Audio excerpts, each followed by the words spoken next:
संजय को क्यों हो गया था कस्तूरी से प्यार। अरे संजय, चल यार आज मजा करेंगे। बार से बाहर निकलते समय उमेश संजय से बोला। दिनेश भी उनके साथ था। संजय ने कहा, मैंने पहले ही बहुत ज्यादा शराब पी ली है और अब मैं इस हालत में नहीं हूं कि कहीं जा सकूं। उमेश और दिनेश ने संजय की बात नहीं सुनी और उसे पकड़कर जबरदस्ती कार में बिठाया और एक होटल में जा पहुंचे। वहां पहुंचकर उमेश और दिनेश ने एक कमरा ले लिया। उन दोनों ने पहले ही फोन पर इंतजाम कर लिया था, तो होटल का एक मुलाजिम उनके कमरे में एक लड़की को लाया। उमेश ने उस मुलाजिम को पैसे दिए। वह लड़की को वहीं छोड़कर चला गया। वह एक साधारण लड़की थी। लगता था कि वह पहली बार इस तरह का काम कर रही थी, क्योंकि उसके चेहरे पर घबराहट के भाव थे। उसके कपड़े भी साधारण थे और कई जगह से फटे हुए थे। संजय उस लड़की के चेहरे को एकटक देख रहा था। उसे उसमें मासूमियत और घबराहट के मिले जुले भाव नजर आ रहे थे, जबकि उमेश और दिनेश उसको केवल हवस की नज़र से देखे जा रहे थे। तभी उमेश लड़खड़ाता हुआ उठा और उसने दिनेश संजय को बाहर जाने के लिए कहा। वे दोनों बाहर आ गए। अब कमरे में केवल वह लड़की और उमेश थे। उमेश ने अंदर से कमरा बंद कर लिया। संजय को यह सब बिल्कुल भी अच्छा नहीं लग रहा था, लेकिन उमेश और दिनेश ने इतनी ज्यादा शराब पी ली थी कि उन्हें होश ही न था कि वे क्या कर रहे हैं। काफी देर हो गई तो संजय ने दिनेश को कमरे में जाकर देखने को कहा। दिनेश शराब के नशे में चूर था। लड़खड़ाता हुआ कमरे के दरवाजे पर पहुंचकर उसे खटखटाने लगा। काफी देर बाद लड़की ने दरवाजा खोला। उस लड़की ने दिनेश से कहा कि उसका दोस्त सो गया है, उसे उठा लो। नशे की हालत में चूर दिनेश उस लड़की की बात सुनने के बजाय पकड़कर उसे अंदर ले गया और दरवाजा बंद कर लिया। संजय दूर बरामदे में बैठा यह सब देख रहा था। दिनेश को भी कमरे में गए काफी देर हो गई तो संजय ने दरवाजा खड़काया। इस बार भी उसी लड़की ने दरवाजा खोला। वह अब परेशान दिख रही थी। उसने संजय की तरफ देखा और कहा, बाबू, ये लोग कुछ कर भी नहीं कर रहे और मेरा पैसा भी नहीं दे रहे हैं। मुझे पैसे की जरूरत है और जल्दी घर भी जाना है। कहते हुए उस लड़की का गला बैठ सा गया। संजय ने लड़की को अंदर चलने को कहा और थोड़ी देर में उसे उसी होटल के दूसरे कमरे में ले गया। उसने जाते हुए देखा कि उमेश और दिनेश शराब में चूर बिस्तर पर पड़े थे। संजय ने दूसरे कमरे में उस लड़की को बैठने को कहा। लड़की घबराते हुए बैठ गई। वह थोड़ा जल्दी में लग रही थी। संजय ने उसे पास रखा पानी पीने को दिया, जिसे वह एक सांस में ही पी गई। पानी पीने के बाद वह लड़की खड़ी हुई और संजय से बोली, बाबू, अब जो करना है जल्दी करो, मुझे पैसे लेकर जल्दी घर पहुंचना है। संजय को उसकी मासूम बातों पर हंसी आ रही थी। उसने उसे पैसे दे दिए तो उसने पैसे रख लिए और संजय को पकड़कर बिस्तर पर ले गई और अपने कपड़े उतारने लगी। संजय ने उसका हाथ पकड़ा और कपड़े खोलने को मना किया। लड़की बोली, नहीं बाबू, कस्तूरी ऐसी लड़की नहीं है जो बिना काम के किसी से भी पैसे ले ले। मैं गरीब जरूर हूं लेकिन भीख नहीं लूंगी। संजय अब बोल नहीं पा रहा था। तभी कस्तूरी ने संजय का हाथ पकड़ा और उसे बिस्तर पर ले गई। यह सब इतना जल्दी में हुआ कि संजय कुछ कर नहीं पाया। कस्तूरी ने जल्दी से अपने कपड़े उतारे और संजय के भी कपड़े उतारने लगी। अब कस्तूरी संजय के इतने नज़दीक थी कि उसके मासूम चेहरे को वह बड़े प्यार से देख रहा था। वह कस्तूरी की किसी बात का विरोध नहीं कर पा रहा था। उसके मासूम हाव भाव व चेहरे से संजय की नज़र हटती तब तक कस्तूरी वह सब कर चुकी थी जो पति पत्नी करते हैं। कस्तूरी ने जल्दी से कपड़े पहने और होटल के कमरे से बाहर निकल गई। संजय अभी भी कस्तूरी के ख्यालों में खोया हुआ था। समय बीतता गया लेकिन संजय के दिमाग से कस्तूरी निकल नहीं पा रही थी।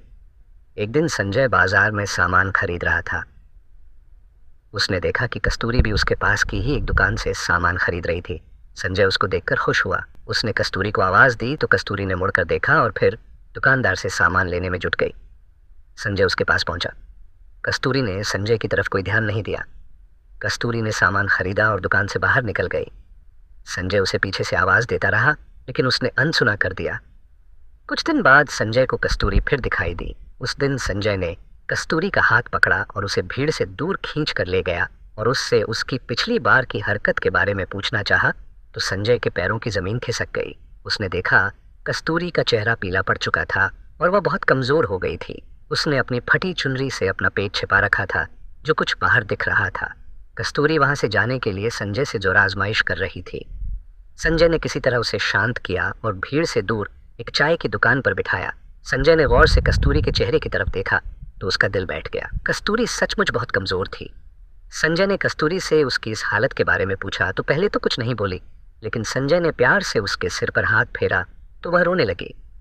संजय कुछ समझ नहीं पा रहा था।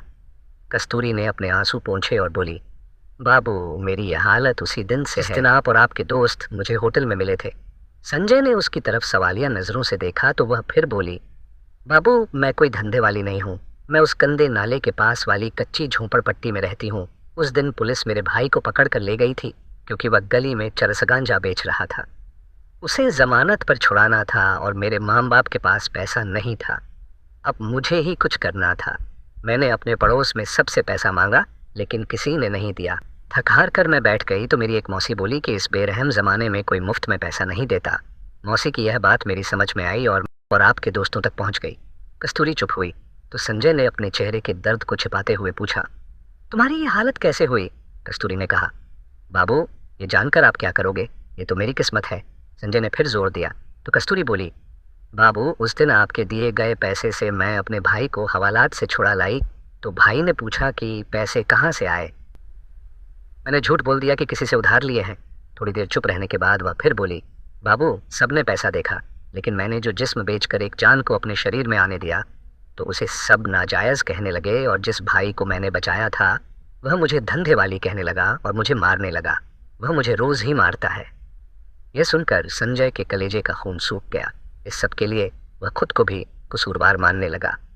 उसकी आंखों में भी आंसू छलक आए थे। कस्तूरी ने यह देखा तो वह बोली, बाबू, इसमें आपका कोई कसूर नहीं है। अगर मैं उस रात आपको जिस्म नहीं बेचती तो किसी और को बेचती, लेकिन बाबू, उस दिन के बाद से मैंने अपना जिस्म किसी को नहीं बेचा। ये कहते हुए वह चुप हुई और कुछ सोचकर बोली, बाबू, उस रात आपके अच्छे बर्ताव को देखकर मैंने फैसला किया था कि मैं आपकी इस प्यार की निशानी को दुनिया में लाऊंगी और उसी के सहारे ज़िंदगी गुजार दूंगी, क्योंकि हम जैसी गरीब लड़कियों को कहाँ कोई प्यार करने वाला जीवन साथी मिलता है। इतना कहकर कस्तूरी का गला भर आया। वह आगे बोली, बाबू, ये आपकी निशानी है और मैं इसे दुनिया में लाऊंगी, चाहे इसके लिए मुझे मरना ही क्यों ना पड़े। इतना कहकर वह तेज़ी से उठी और अपने घर की तरफ चल दी। ये सुनकर संजय जैसे जम गया था। वह कहकर भी कुछ नहीं कह पाया। उसने फैसला किया कि कल वह कस्तूरी के घर जाकर उससे शादी की बात करेगा। वह रात संजय को लंबी लग रही थी। सुबह संजय जल्दी उठा और बदहवास सा कस्तूरी के घर की तरफ चल दिया।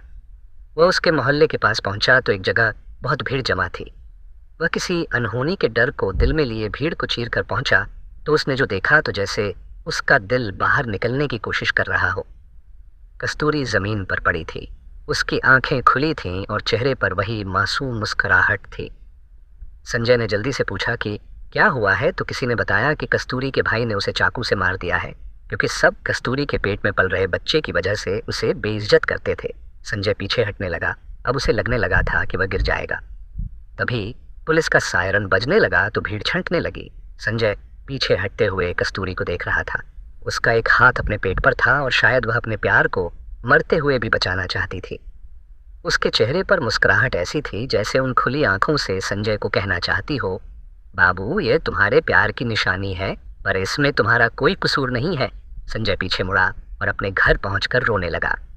वह अपने आप को माफ नहीं कर पा रहा था, क्योंकि अगर वह कल ही उससे शादी की बात कर लेता तो शायद कस्तूरी जिंदा होती। बारिश होने लगी थी। बादल जोर से गरज रहे थे। वे भी कस्तूरी के प्यार के लिए रो रहे थे।